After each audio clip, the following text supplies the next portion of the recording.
Okay guys, let us start module 3 in your master trainer course जिसका नाम है working with adults. So guys, यहाँ पे working with adults या older adults, working with older adults. तो older adults कौन होंगे यहाँ पे? दोज हु आर अबव 60, ठीक है, स्पेशली जिनको 60 प्लस लोगों को कैटेगर किया गया है, सीनियर सिटीजन वाले लोगों को कैटर किया गया है इस कैटेगरी में. तो आप सबने, हम लोगों ने सबने स्पेशल पॉपुलेशन में भी ओल्डर एडल्ट्स पढ़ा था, अगर आपको याद हो तो वहाँ पे भी हमने इनके बारे में कुछ चीज़ें पढ़ी थी. तो एक छोटा सा मॉड्यूल है जिसको आज हम लोग आज की क्लास में ख़त्म कर देंगे, सो दैट ये यहाँ पे हम लोग फिनिश करते सारा कोर्स.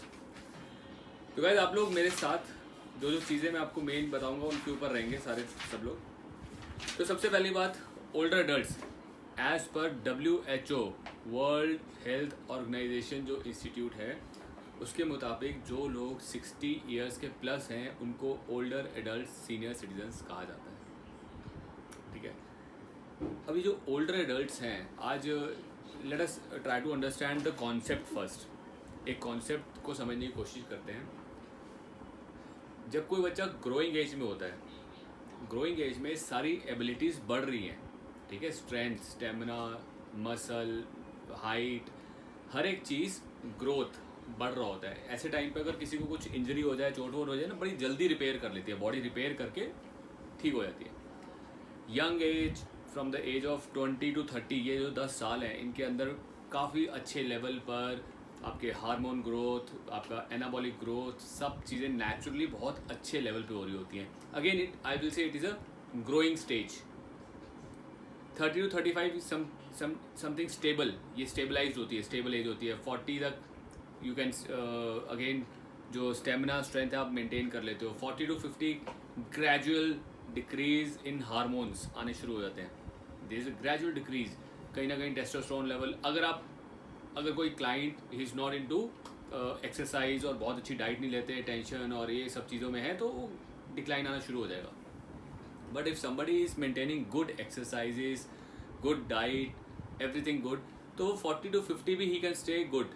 40 to 50 भी he can stay at a very good fitness levels, है ना. जितना आप रेगुलर फिटनेस करोगे उतनी अच्छी फिटनेस लेवल मेंटेन हो जाती है. और कोई ऐसी वो नहीं है कि 60 तक भी अच्छी फिटनेस मेंटेन होती है. But definitely 50s to 60s में एज कम्पेयर टू 40 to 50 वाले जो 10 साल हैं, वो थोड़े से ऊपर ही रहेंगे. 30 to 40 वाले साल थोड़े ऊपर रहेंगे, है ना, एज कम्पेयर अगर आप फिट भी हो, बहुत फिट भी हो. क्योंकि naturally there is a time जहाँ पे हमारी बॉडी के सेल्स जनरेट हो रहे हैं, न्यू सेल्स बन रहे हैं, सारे फंक्शंस अच्छे से हो रहे हैं, फास्ट हो रहे हैं.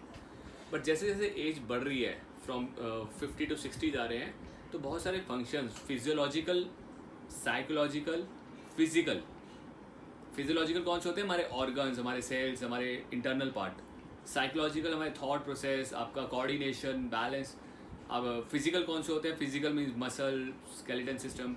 ये सब में कहीं ना कहीं थोड़ा थोड़ा डिक्लाइन आता ही आता है.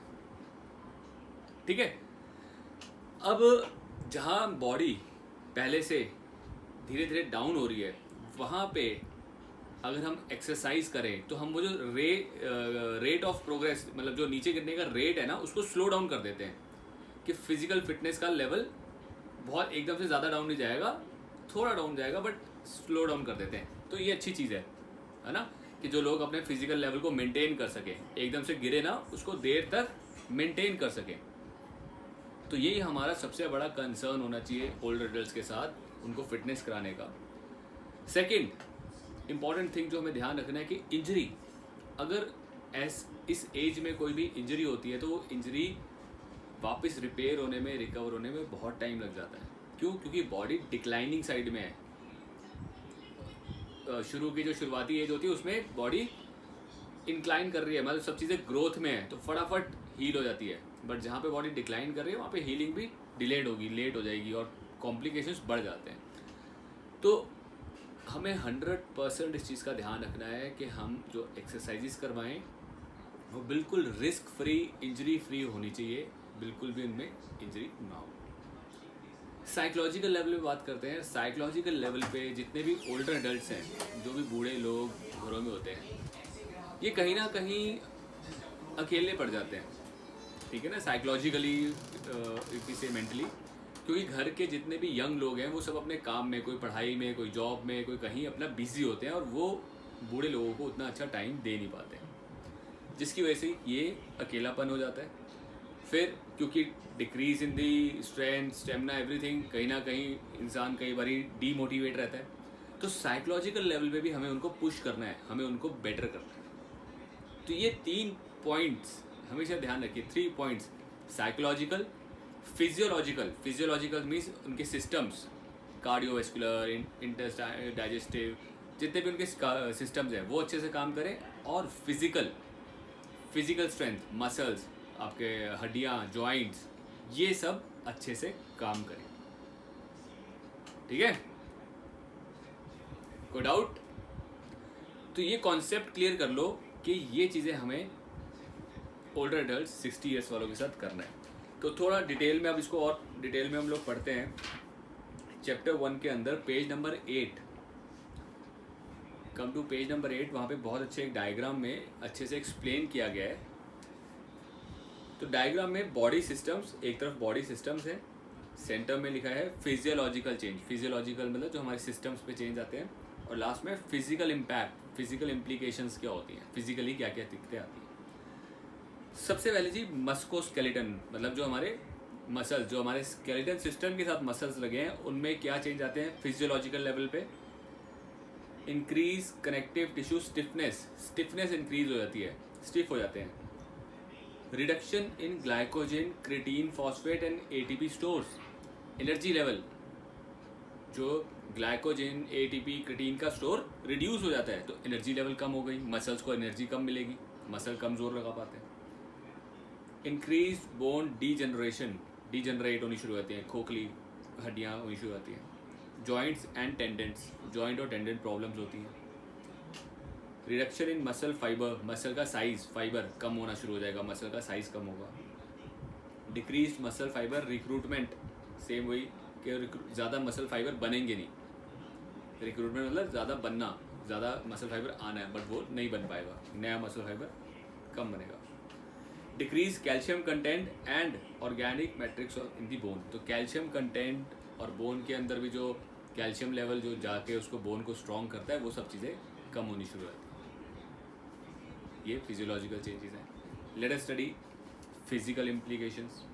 फिजिकल इम्प्लीकेशन क्या? Reduced joint range of motion, decreased muscular power and speed of movement, power और स्पीड भी कम हो जाएगा मसल्स में। Increase tiredness due to decrease glycogen store कम हो चुके होते हैं, जिसकी वजह से ज़्यादा जल्दी टायर्ड होता है इंसान। तो अगर आपकी गाड़ी में से पेट्रोल, आप ये समझ लो कि पहले पेट्रोल की टंकी 20 लीटर की थी, अब 10 लीटर की हो गई है। पहले आप 20 लीटर में पूरा दिन काम कर रहे थे, अब आपको 10 लीटर में पूरा दिन काम करना है, तो कहीं ना कहीं आपका काम करने का पेस, स्पीड, स्ट्रेंथ सब कुछ कम हो जाएगा, है ना। तो जल्दी थक जाओगे, जल्दी बॉडी में से फ्यूल ख़त्म हो रहा है, तो ये सब चीज़ें होती हैं। और इसमें पता है कई बार क्या होता है कि इंसान जिन हम पढ़ रहे हैं तो हमें थोड़ा बहुत समझ आ जाएगा, जिन्होंने नहीं पढ़ा उनको लगता है पता नहीं क्यों हो रहा है मेरे साथ, मैं इतना टायर्ड क्यों रखता हूँ, मेरे को एकदम भूख क्यों लग रही है, एकदम से मेरे को कमज़ोरी आ जाती है। वो एकदम से कमज़ोरी क्यों आ रही है? क्योंकि 60s में जाके जब कोई इंसान उसी तरीके से काम कर रहा है जो उसको ना पहले से आदत होती है, 50s में जो काम करने की आदत होती है ना, इंसान उसी चीज़ को कैरी कर रहा होता है कि यार मैं कर लूँगा। बट कहीं ना कहीं बॉडी में ग्लाइकोजन स्टोर कम हो चुका है, तो काम करते करते एकदम ग्लाइकोजन स्टोर खत्म हो जाता है। उसको पता है यार लंच के बाद डिनर में ही खाना है हमने, तो बट बीच में ही शाम को एकदम ख़त्म हो गया। अब उसको एकदम से घबराहट हो जाएगी कि यार एकदम लो हो गया, शुगर लो हो गई, तो डेफिनेटली उनको 2-2 घंटे में डाइट देनी है, क्योंकि ग्लाइकोजन स्टोर कम है। इसका मतलब उनके ग्लाइकोजन स्टोर को मेंटेन करने के लिए एवरी 2 आवर्स लाइट फ्रूट, मतलब लाइट डाइट, हैवी नहीं, हैवी डाइट तो ब्रेकफास्ट, लंच, डिनर में ही खाएंगे जो प्रॉपर खाते हैं मील, बट उसके हर बीच में 2-2 घंटे में आप बिस्किट्स हो गए, फ्रूट्स हो गए, सैलड हो गई, ऐसी चीज़ें खाते रहेंगे। ठीक है, कि ज़्यादा हैवी पेट में नहीं भेजना, हल्का भेजना, और ग्लाइकोजन स्टोर जिससे बना रहे, ग्लाइकोजन स्टोर से एनर्जी बनी रहेगी बॉडी में।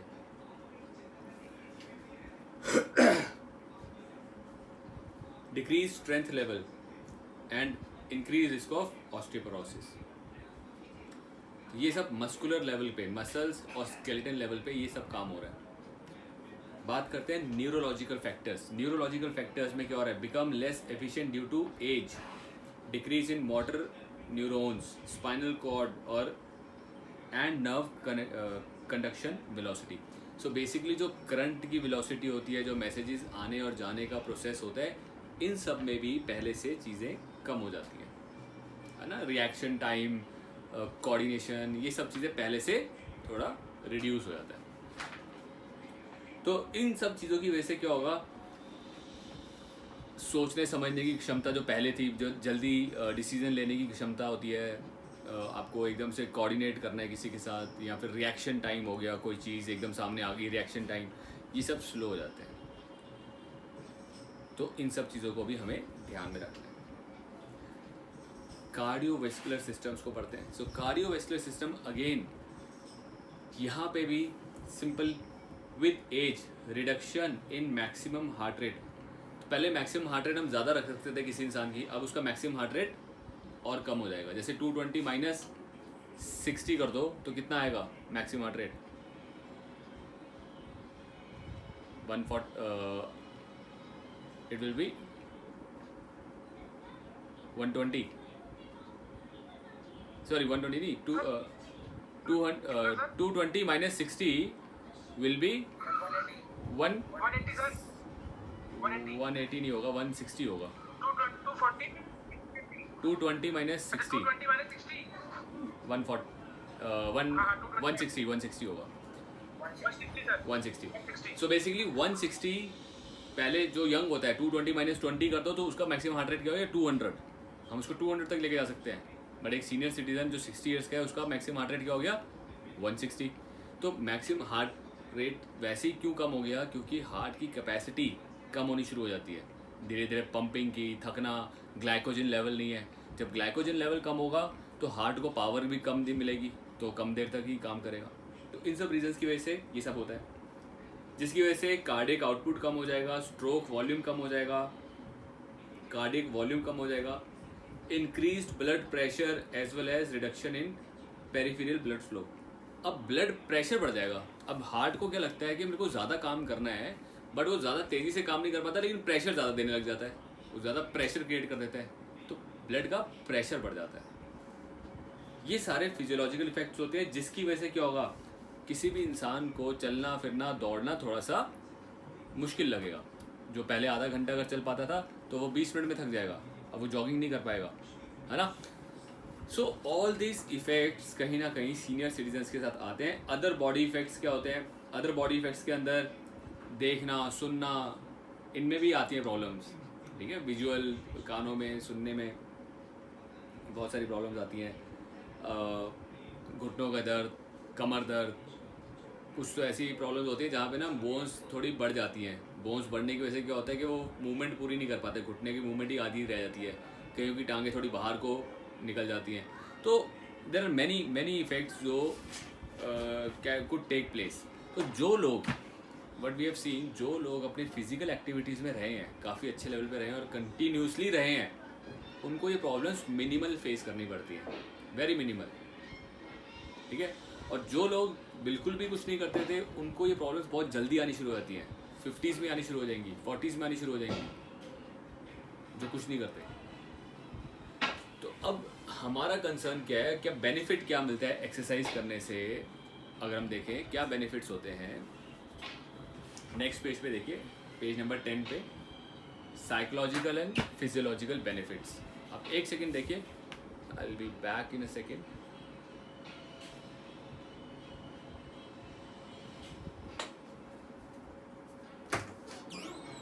आवाज बहुत तेज है, आवाज कम कर लोगे जरा?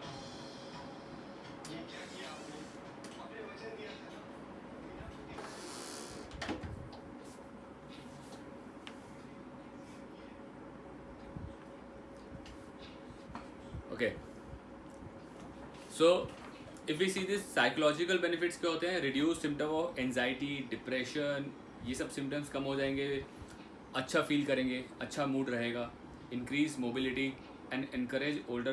तो जितनी मोबिलिटी अच्छी रहेगी, स्ट्रेंथ अच्छी रहेगी, तो सोशल फंक्शंस अटेंड ज़्यादा करेंगे, सोशल ज़्यादा होंगे, सोशल इंट्रैक्शन ज़्यादा करेंगे, ठीक है। तो साइकोलॉजिकली क्या हो रहा है, कॉन्फिडेंस आ रहा है और सोशल इंट्रैक्शन ज़्यादा हो रही है, जिससे कि mood and everything will become good.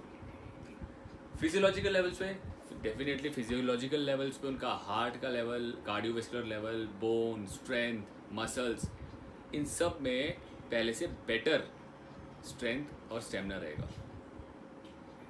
ये तो बेनिफिट्स हमें पता ही है कि होंगे ही होंगे, डेफिनेटली होंगे, लेकिन हमें कितना काम करना है, हम कितना वर्कआउट करवाएं, हम क्या चीज़ें कराएं जिससे कि इनका ना इंजरी हो और चीज़ें बेटर हो जाए।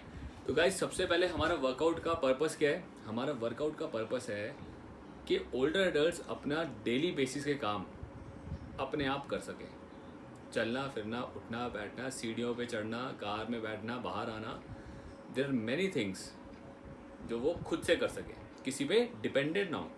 तो डिपेंडेंट ना होने के लिए मतलब हमें उनको डेली बेसिस पे अच्छे से चलना फिरना, सारे काम कराने, फंक्शनैलिटी जो भी फंक्शनल काम होते हैं अपने डेली बेसिस के, वो करवाने। सो हमारा कंसर्न उनको बॉडी बिल्डिंग कराना नहीं है, हमारा कंसर्न है to maintain their strength and increase their strength if possible, ठीक है।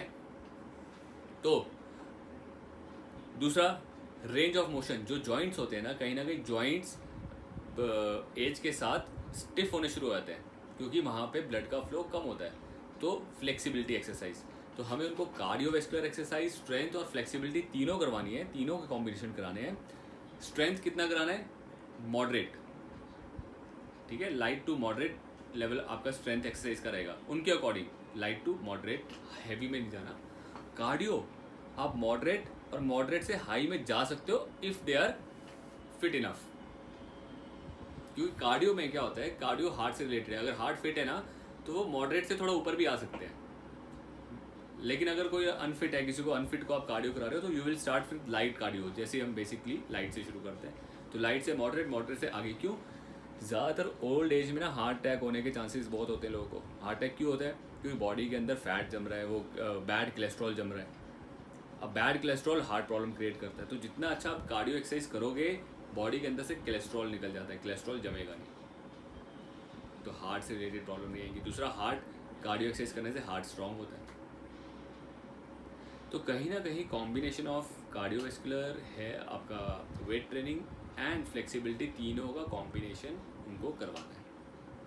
इन तीनों के कॉम्बिनेशन के साथ वो फिजिकली, मेंटली, फिजियोलॉजिकली इम्प्रूव करते हैं। यही एक रीज़न है कि वेस्टर्न कंट्रीज़ के अंदर फिटनेस को इतना ज़्यादा क्यों फॉलो किया जाता है। बूढ़े लोग भी जिम में जाके फिटनेस क्यों करते हैं? क्योंकि उनके खुद के बच्चे उनके साथ नहीं रहते, उनको पता है हमें खुद को अपने आप को मैनेज करना है। और ज़्यादातर लोग डाइवोर्स ले चुके होते हैं बुढ़ापे में, वो अकेले ही रह रहे होते हैं, उनका पार्टनर भी नहीं होता उनके साथ। तो इफ़ अ मेल और अ फीमेल जो अकेले रह रहा है, उसको पता है मुझे डेली का काम अकेले करना है भाई, सुबह उठ के दूध लाना है, खाना लाना है, खाना बनाना है, खाना है, तो उन सब चीज़ों के लिए उनको खुद से प्रिपेयर करना पड़ता है, जिसकी वजह से उनको फिटनेस पता है। दे नो कि fitness is the most important part of their life, तो वो फॉलो करते हैं। कहीं ना कहीं आने वाला टाइम इंडिया में भी ऐसा ही है, ऑलमोस्ट ऐसा ही है। हम रह तो रहे सब एक जगह एक साथ, लेकिन घर पर हम बुज़ुर्गों के साथ इतना टाइम स्पेंड कर ही नहीं पाते, है ना। तो हमें उनको सेल्फ सफिशिएंट बनाना है कि आप अपने घर के अंदर भी खुद भी ढंग से रह सको। क्लियर है जी? नेक्स्ट बात करते हैं, अगर कोई आपके पास ट्रेनिंग के लिए आ भी जाता है, ओल्डर एडल्ट आते हैं, तो सबसे पहले उनका स्क्रीनिंग करना है। स्क्रीनिंग मीन्स हेल्थ स्क्रीनिंग, कि A to Z सर क्या क्या प्रॉब्लम है पहले बताओ खुल के अच्छे से, ताकि उन चीज़ों को ध्यान में रख के काम किया जाए। कहीं ऐसा ना हो कि वर्कआउट कराने से आपकी कोई प्रॉब्लम बढ़ जाए, है ना। हम नहीं चाहेंगे कोई प्रॉब्लम बढ़े, हम चाहेंगे सारी प्रॉब्लम्स कम हो। तो जो जो प्रॉब्लम्स हैं, चैप्टर 2 हेल्थ स्क्रीनिंग, जैसे हेल्थ स्क्रीनिंग हमने पहले भी पढ़ा था ना, एक प्रॉपर 10 से 20 चीज़ों की लिस्ट होती है कि कोई आपको प्रॉब्लम तो नहीं है, कोई कंडीशन तो नहीं है, कोई मेडिसिन जो आप ले रहे हो वो बताइए, आपका फिटनेस गोल क्या है। तो ये पूरा एक स्क्रीनिंग होना चाहिए, जिससे कि हमें सामने वाले का एग्जैक्ट हेल्थ कंडीशंस, उसकी एग्जैक्ट स्टेटस, हेल्थ स्टेटस पता लग जाए, उसके अकॉर्डिंग हम उनके साथ वर्कआउट करें। क्लियर है? So a very good health screening has to be done with all the older adults. Health screening के अंदर basically blood pressure, body mass index, hip waist ratio, heart rate, ये सारी चीज़ें आपके पास पता होनी चाहिए जब आपके पास बंदा है, क्योंकि थोड़ा भी आप कार्डियो कराओगे तो हो सकता है उसको एकदम से हार्ट रेट बढ़ जाए। तो इनिशियल बेसिस पे आपको ये सब पता होना चाहिए। गोल सेटिंग्स, गोल डिस्कस करो कि अगर कोई इंसान कह रहा है यार मैं कुछ भी नहीं कर पाता और मेरे को ढंग से अपना लेवल खड़ा करना है, तो गोल क्या है कि फंक्शनैलिटी, इसको फंक्शनल करना है। इस इंसान को जो अभी कुछ ज़्यादा कर नहीं पाता, इसको फंक्शनल करना है। मूवमेंट्स, चलना फिरना, balance, coordination, basic strength, basic cardio level improve करना है। ठीक है। सेशंस, कितने सेशंस लेने चाहिए आपको? हफ्ते के अंदर आप पाँचों के पाँचों दिन सेशन ले सकते हो if they are comfortable coming. अगर वो कहते हैं मैं कंफर्टेबल हूँ 5 दिन 6 दिन आने में, ठीक है जी। तो सेशन क्या होना चाहिए? सर आज डे 1, आज हम फ्लेक्सिबिलिटी करेंगे, योगा और फ्लेक्सिबिलिटी का कॉम्बिनेशन। ठीक है, आप लोग लिख लो क्योंकि ये कई चीज़ें इसमें नहीं है जो मैं आपके डिस्कस कर रहा हूँ। प्रैक्टिकली कितने सेशन होने चाहिए? 5 to 6 सेशन ले सकते हैं। वो 5 से 6 सेशन में क्या क्या रहेगा? बेसिकली सबसे पहला सेशन होता है योगा एंड फ्लेक्सिबिलिटी। आराम से बैठ के उनको योगा में प्राणायाम और फ्लेक्सिबिलिटी एक्सरसाइज कराई। ये करने से क्या होता है, हल्का फुल्के जॉइंट्स वगैरह जो खुलने शुरू होते हैं। सेकंड सेशन अगर आप कर रहे हो, सेकंड डे समझिए ट्यूसडे आया, okay let's go for a walk. चलिए जी वॉक पे चलते हैं। 10 मिनट 15 मिनट 20 मिनट उनके साथ वॉक करके देखोगे, आप बातें करते रहोगे, जिससे ही पता लग जाए कि अगर ये ब्रिस्क वॉक करते हैं तो पसीने ज़्यादा आ रहे हैं, हार्ट बीट तो नहीं तेज़ हो रही। ये सब चीज़ें लेवल देखने के लिए आप वॉक करवाते हैं। वॉक के बाद अगेन फ्लेक्सिबिलिटी, जो हम कहते हैं ना वार्म अप वाली एक्सरसाइज करते थे, dynamic stretchings, all the dynamic stretchings कराई। और उसके बाद रिलैक्सेशन, दोबारा उनको रिलैक्सेशन करा दिया। डे 3 अगेन, अगर वो इंसान इस चीज़ से थक गया है, एक दिन चलने से बहुत ज़्यादा थक गया है, तो डे 3 वापस योगा, वापस give him a rest session, yoga में फ्लेक्सिबिलिटी। अगर वो फिट है, ही इज़ फिट इनफ, तो गेट सम स्ट्रेंथ एक्सरसाइज के आज हम स्क्वाट्स करेंगे, आज हम सिटअप्स करेंगे, आज हम लेग्स के साथ एक्सरसाइज, लेट के एक्सरसाइज करेंगे, बैक की एक्सरसाइज करेंगे। तो गिव हम some weight training, body weight training. उसके बाद वापस योगा कार्डियो स्ट्रेंथ। तो yoga cardio strength, yoga cardio strength कर सकते हो, या फिर yoga cardio yoga strength yoga. समझ रहे हो? If the person is not that fit इतना फिट नहीं है, तो आप उसको 2 या 3 दिन योगा डालो और 2 दिन, एक दिन कार्डियो और एक दिन स्ट्रेंथ डाल दो। इस तरह के कॉम्बिनेशंस आप सीनियर्स के साथ अटेंड कर सकते हो, क्योंकि ये आपको पता है कि उसका स्ट्रेंथ लेवल, उसका स्टेमिना कितना है, ये आपको पता है, आप उसके साथ काम कर रहे हो ना। तो आप इस चीज़ को जज करके उसके अकॉर्डिंग इनको चीज़ों को प्रिपेयर कर लोगे, सेशंस को प्रिपेयर कर लोगे। नेक्स्ट चैप्टर है इंस्ट्रक्शन। ये चैप्टर वाइज दिया है उन्होंने, बल्कि ये टॉपिक वाइज होना चाहिए था। तो नेक्स्ट जो बात है दैट इज़ इंस्ट्रक्शन। अब आपने स्क्रीनिंग कर ली, उसका प्रोग्राम शेड्यूल बना लिया कि यार ये शेड्यूल ऐसे ऐसे चलेगा इनके साथ, तो इंस्ट्रक्शन में ना आपको साथ खड़े होके ढंग से करवाना पड़ेगा। क्यों? हो सकता है इफ़ इज़ अ बिगनर, उसको कुछ नहीं पता एक्सरसाइज के बारे में, तो यू हैव टू स्टैंड, क्योंकि लर्निंग प्रोसेस भी थोड़ा सा डाउन हो चुका होता है ना पहले से। यंग के मुकाबले ओल्ड का लर्निंग प्रोसेस भी डाउन होता है। तो उनको चीज़ें जब तक अच्छे से समझ ना आए, तो आपको वही इंस्ट्रक्शन लेवल, वो 5 इंस्ट्रक्शंस कि name of the exercise, name of the equipment, purpose, आपका मसल इन्वॉल्व, सेफ्टी, ये 4-5 चीज़ें उनको बतानी है, समझानी है, डेमो देना है, पूरा डेमो देके इंस्ट्रक्ट करके फिर उनसे डेमो करवाना है कि आप करके दिखाइए। जब वो ढंग से कर ले फिर उनको छोड़ना है। तो वही सारी चीज़ें इंस्ट्रक्शन के बेसिस पे जो हमने पढ़ी थी इंस्ट्रक्शनल टेक्निक्स में, वही यहाँ पे अच्छे से करनी ही करनी है। आप नॉर्मल के साथ चाहे इंस्ट्रक्शन थोड़ी कम भी दे दोगे चलेगा, बट सीनियर सिटीजन्स के साथ प्रॉपर इंस्ट्रक्शंस पूरी कंप्लीट करके देनी है। तो यहाँ पे अच्छे से इंस्ट्रक्शनल पैटर्न आपको फॉलो करना है, ताकि वो आपकी बातों को समझ सके और उसको कर सके। ओके, इंस्ट्रक्शन में जैसे हम लोगों ने चलो कुछ फंक्शनल ट्रेनिंग रख लेते हैं, कभी कुछ कार्डियो रख लेते हैं, कभी सर्किट ट्रेनिंग भी रख सकते हैं। तो इस सारे लेवल की ट्रेनिंग आप रख सकते हो अगर आपका क्लाइंट थोड़ा ठीक ठाक लेवल पे है। बहुत बेसिक लेवल है तो बेसिक लेवल पे रखिए। और कभी कभी रिक्रिएशन कराना है। रिक्रिएशन मतलब क्या होता है, उनको जिम से बाहर जाके कुछ एक्टिविटीज़ करानी है, आउटडोर एक्टिविटीज़, जिसमें ना एंटरटेनमेंट हो, फन हो। तो आपके 5 जैसे 6 सेशन रखे ना, 6 सेशन में से एक सेशन तो हमेशा रिक्रिएशन का रखना ही रखना है, जिसमें लोग आना बड़ा पसंद करें, अरे यार आज तो रिक्रिएशन है, चलो चलो चलो। और वो रिक्रिएशन में क्या होता है, इवन अंताक्षरी भी खिला दोगे ना, वो भी बढ़िया होती है। अंताक्षरी खेलो जी, जो हार रहा है वो ये राउंड लगाएगा, मतलब समथिंग लाइक दैट। अंताक्षरी होगी, एक गोल चक्कर में लोग बैठते खेलते थे, कुछ भी गेम्स खिला दिए आपस में, स्पोर्ट्स खिला दिए छोटा मोटा, तो दैट इज़ रिक्रिएशन।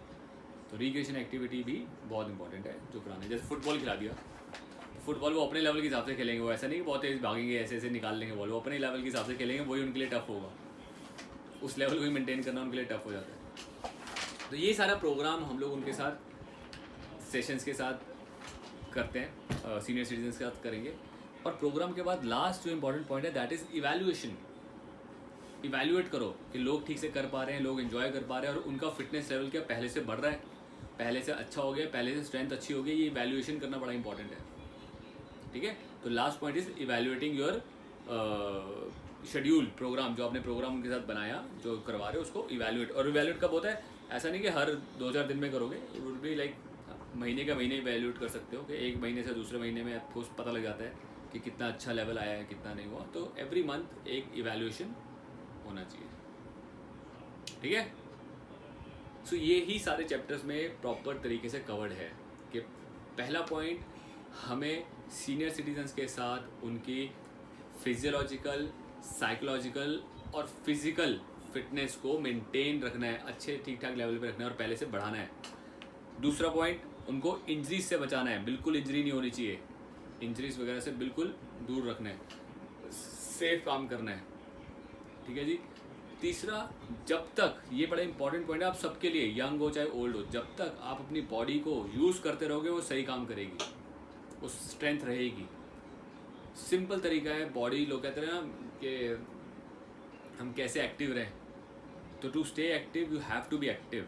आपको काम करना ही पड़ेगा, तभी आप डेली ट्रेनिंग करोगे तो फिट रहोगे। ट्रेनिंग छोड़ दोगे तो कहीं ना कहीं साइज गिरेगा, सब कुछ गिरेगा, स्ट्रेंथ, स्टेमिना सब कुछ गिरेगा। तो जितना यूज इट, वही वाला प्रिंसिपल, यूज इट और लूज इट। तो ये प्रिंसिपल हमेशा ध्यान रखिए। जब तक बॉडी को उनको आप ट्रेन करते रहेंगे, उनको ये मत बोलोगे आप आज ठीक हो गया तो मतलब बैठ जाओ घर पे, नहीं, आपको डेली करना है। 1 दिन 2 दिन का रेस्ट लोगे that is fine, but daily level पे कुछ ना कुछ करना है। योगा, प्राणायाम, फ्लेक्सिबिलिटी, ठीक है, स्ट्रेंथ और कार्डियो, ये सब के कॉम्बिनेशंस आप बनाओगे, आप दोगे और उसके अकॉर्डिंग उनको बताओ। सर ये मत सोचना कि आप 6-8 महीने कर लिया, स्ट्रेंथ आ गई, अब घर पे बैठ जाऊँ। घर पे बैठोगे तो बहुत जल्दी वापस उस पर चले जाओगे लेवल पे, ठीक है। सबके लिए है जी, आप सबके लिए भी है, यंग लोगों के लिए भी है। 6-8 महीने घर पे बैठ जाओ, वो स्टेमिना चला जाता है ना।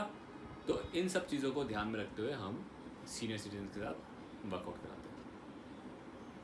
तो अगर आप देखो, ध्यान से देखा जाए, आपका जो सबसे पहला चैप्टर था वर्किंग विद एथलीट, 100 पेज का चैप्टर है, वो 100 पेज का मॉड्यूल है, मतलब काफ़ी ज़्यादा उसके अंदर मटेरियल है स्टडी करने वाला, एडवांस। ये सेकंड आए वर्किंग विद चिल्ड्रन, थोड़ा था। लास्ट आए वर्किंग विद एथलीट्स, और थोड़ा है।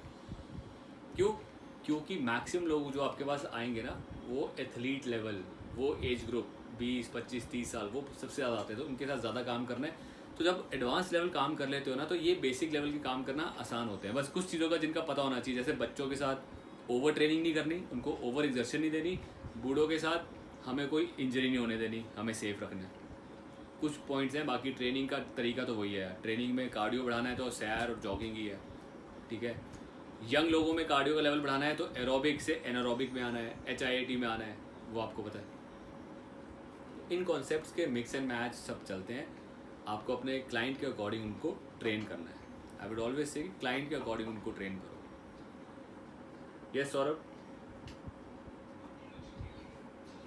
सर, जो हम इनका फिटनेस टेस्ट लेते हैं, जैसे यंग लोगों का लेते हैं, तो हम उसमें सारे मस्कुलर स्ट्रेंथ, एंड्योरेंस और फ्लेक्सिबिलिटी थोड़ा हाई लेवल पे लेते हैं। लेकिन सर जो ये ओल्ड एडल्ट है, इनका हम इसमें दिया हुआ है कुछ पॉइंट्स, तो सर उसी हिसाब से लेंगे ना, जैसे कि इसमें पेज नंबर 17 पे दिया हुआ है, तो उसमें हम थोड़ा इनका फिटनेस टेस्ट थोड़ा लो लेंगे ना सर, जो उनका फिटनेस ये टेस्ट लो, लेंगे। इसको लो या हाई नहीं बोलते। ये होता है कि यार, अब अगर मैं कहता हूँ किसी को बोला, इसमें फिटनेस टेस्ट में एक होता है जैसे चेयर पे बैठना, हम उस पर स्क्वाड्स कराते थे बच्चों को, इस पर चेयर पे बैठना है, चेयर पे बैठो और उठो, चेयर पे बैठो और उठो, है तो वही स्क्वाड है। कई लोग ऐसे होंगे जो 60 वाले अच्छे से स्क्वाड मार लेंगे, कई नहीं मार पाएंगे, समझ लो।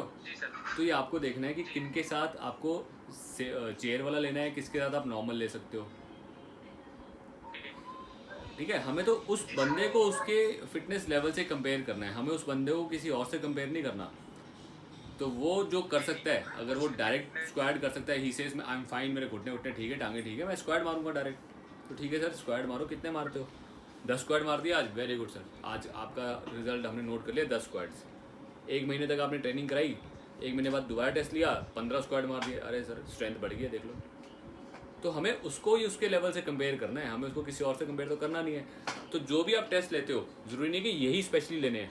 मैं ये नहीं कहूँगा कि यही टेस्ट लो जो बुक में लिखे हैं। बुक में जो लिखे हैं वो कहीं ना कहीं सेफ और इफ़ेक्टिव है, उन्हीं को यूज़ करो। उनके अलावा अगर लगता है कि चेयर नहीं, तो दूसरा भी आप पैटर्न यूज़ कर सकते हो, कोई दिक्कत नहीं है। ये अकॉर्डिंग टू पर्सन, जैसा According to हिसाब से person. उसका वो है लेवल, उस हिसाब से। यस, हमेशा यार ये चीज़ ध्यान रखो, आज तक 12th तक भी आपने जो चीज़ें पढ़ी हैं, जो ग्रेजुएशन तक जो चीज़ें पढ़ी हैं, आपके काम आ रही हैं। अकॉर्डिंग टू द सिचुएशन चीज़ें काम आती है ना, अकॉर्डिंग टू सिचुएशन ही चीज़ें काम आ रही हैं। तो अकॉर्डिंग टू सिचुएशन ही आपको अप्लाई करनी है नॉलेज। आपको नॉलेज पूरी दी जा रही है, सारी दी जा रही है, ठीक है। According to situation knowledge apply करो। ट्रिग्नोमेट्री साला पढ़ते टाइम ना कभी सोचा नहीं था, कभी काम ही नहीं आएगी, क्यों पढ़ रहे हैं? इंजीनियर तो बनना नहीं है, लेकिन कोई बन भी सकता है ना इंजीनियर। जो इंजीनियर के लिए जा रहे हैं उनके लिए ट्रिग्नोमेट्री काम आ रही है। हम अब बीकॉम में चले गए या बीए में चले गए तो नहीं काम आई,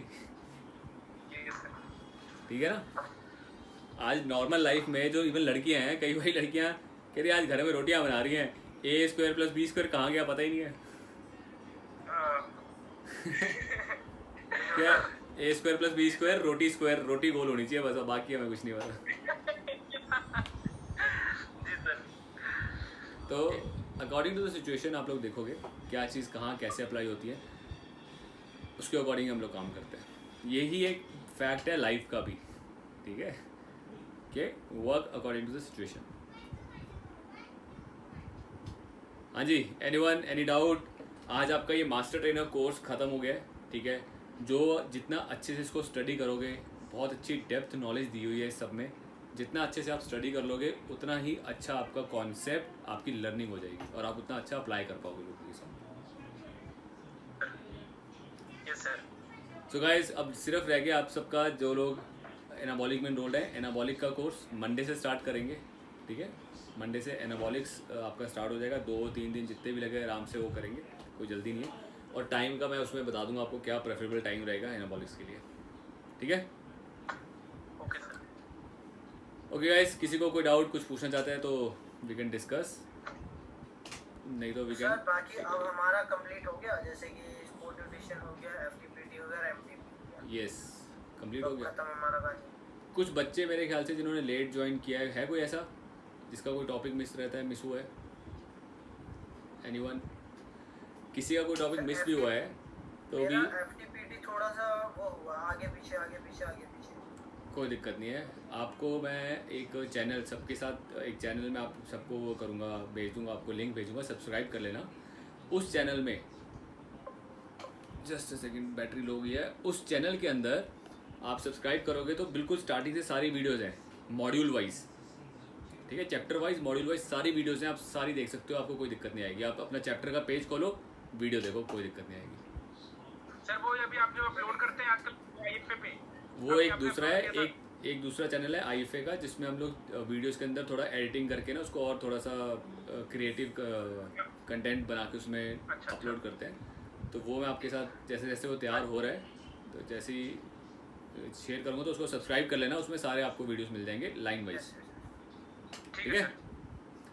मैं तो देखता हूँ सर वो वाली ना जो आप डालते हैं वीडियोस, अभी आपने जैसे इसका डाला था फिटनेस का, तो अभी मैं देख रहा था। अभी ऐसे आजकल क्या दिन में होती है न्यूट्रिशन, रात को होती है एमटी, तो दोनों ही क्लासेस रिकॉर्डिंग हो जाती है फ़ोन में इतनी बैटरी वो स्टोरेज होता नहीं है, तो उसको तो मैं बस ऐसे ही फटाफट लोड कर देता हूँ यूट्यूब पे और फ़ोन से डिलीट मार देता हूँ, अगली क्लास लेनी है, तो इसलिए वो उसमें ऐसे आ रही है। बस उसको बाद में हम उसको ना प्रॉपर ठीक कर देते हैं, एडिटिंग वेडिटिंग करके ना उसको वीडियो को प्रॉपर एक तरीके से आ जाता है।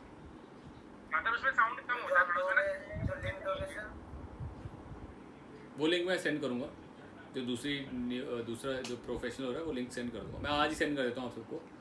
जितनी वीडियोस अपलोडेड है वो तो देख ही सकते हो, ठीक है। Okay friends, see you all tomorrow, see you all after your weekend. Monday को मिलते हैं एनाबॉलिक की क्लास में। तो एनाबॉलिक के लिए सब लोग एक्साइटेड है, आई बिलीव एनाबॉलिक समझ के करेंगे तो बहुत मज़ा आता है, ठीक है जी। बहुत बढ़िया चीज़ है, मज़ा आता है समझने में, आपकी बॉडी साइंस क्या काम करती है, मज़ा आएगा। हाँ जी सर सर वो एग्जाम्स का आ जाएगा उस पे व्हाट्सएप पे या उन्हीं ग्रुप्स में आ जाएगा? हाँ ग्रुप में ही आएगा। एग्जामिनेशन तो मैं ग्रुप में डालूंगा, आप लोगों ने आंसर मुझे देने हैं, हमने अलग ग्रुप में मत डाल देना, ठीक है? यस अतुल। सर मेल से तो अभी लिखा भी नहीं जाएगा। तू एक काम करना, व्हाट्सएप पे वो आंसर, हेलो सर क्वेश्चन 1 का हाँ, आंसर वैसे ये, कर दूँ मैं। हाँ, अबे मत करियो ऐसा भाई, मेरा तू फ़ोन भर देगा जब लिखा जाएगा तब लिख लियो कोई जल्दी नहीं है, मैं ठीक तो सर है? एक काम करूँगा, तो किसी कजन को बुला के उसके लिखवा लूँगा, फिर वो भेज। हाँ उसमें लिखना तो कुछ है ही नहीं, उसमें तो आपको सिर्फ क्वेश्चन 1 का आंसर क्या है, A B C 4 ऑप्शन है, A B बस इतने लिखना और कुछ लिखना ही नहीं है। MCQ है सारे, वो तो करना होगा। हाँ MCQ है सारे मैक्सिमम।